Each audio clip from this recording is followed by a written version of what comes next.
Hello, my name is Mike. Today I'm going to show you on the steel case Amia how to fix a loose cover, plastic cover on the bottom of the chair here. Alright, so we have a chair here with the cover loose. It's not installed correctly on the back peg. It is correct here, but is not correct here.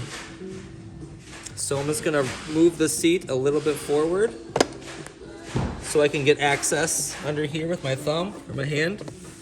I just want to pop that front peg off and bring it down just like that. Okay, we want to start in the back first and slide the peg through the hole and slide backwards.